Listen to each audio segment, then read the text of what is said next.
Okay then, let's talk about the next type of message that we can send. We've discussed follow-up, we've discussed the broadcast, but then this third option here, blog broadcast, I think has a lot of potential. I see very few people using it, and it's something that I'm actually going to experiment with one of my lists here in the near future, and that is the blog broadcast.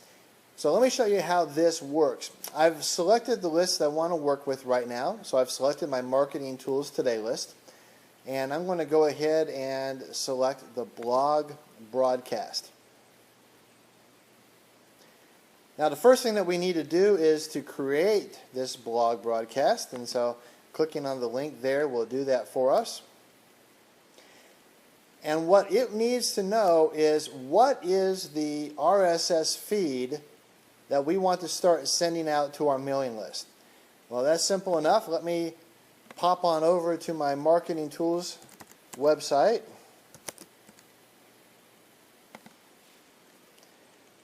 And over here I have my feed. Let me click on there. Alright. And there's my feed from FeedBurner. I'm going to select that now and then go on back.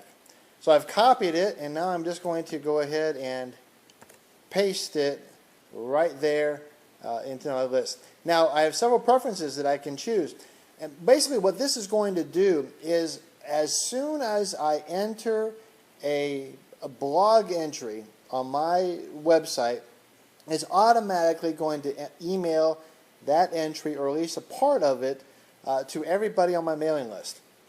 And I can select when is this going to send. Is it going to send immediately as soon as I post that blog? Or I have all kinds of choices, as you can see here.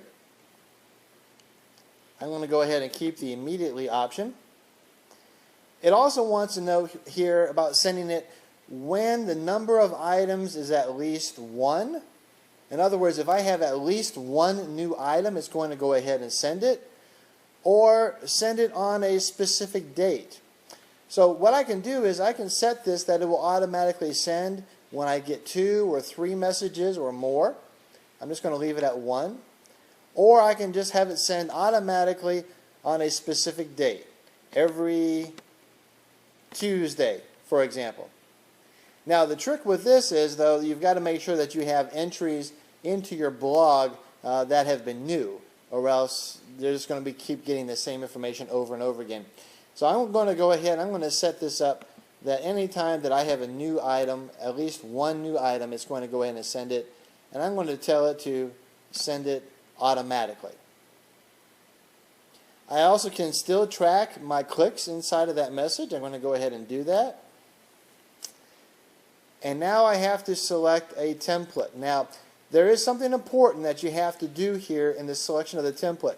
When you're doing a regular broadcast or a regular follow-up email, you automatically have the basic template, and that's automatically the one that it does. When you do the blog broadcast, it doesn't work like that. You have to select it, and you have to tell it to load that template. Because if you don't do that, you're not going to get this information down here, and it's not going to work for you. So keep the basic template if you want to, that's fine, but then tell it to load the template. Now notice here, let me scroll on down so you can see for a little bit. Notice here it's got all kinds of information that's going to be putting into your blog broadcast, the description of it, the link to see the rest of it is going to put in a part of your message there. And so it's got all kinds of information here that's going to send out to your user. You can move these around, rearrange them if you want.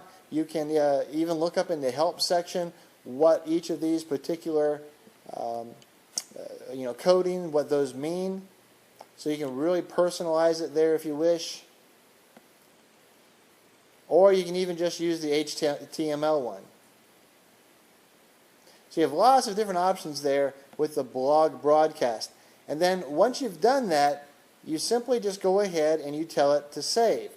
And then what's going to happen from that point forward, anytime that you post a message to your blog, it's going to email that message out to everybody on your list. It's an awesome, awesome way of automating a function there that sometimes can get a little old about cutting and pasting, but it also is a great job of sending people right back to your blog. So they get your email newsletter, they see part of it, and then they click on the link and they can go back to your website and read the rest of it. It's a great way to send additional traffic back to your website.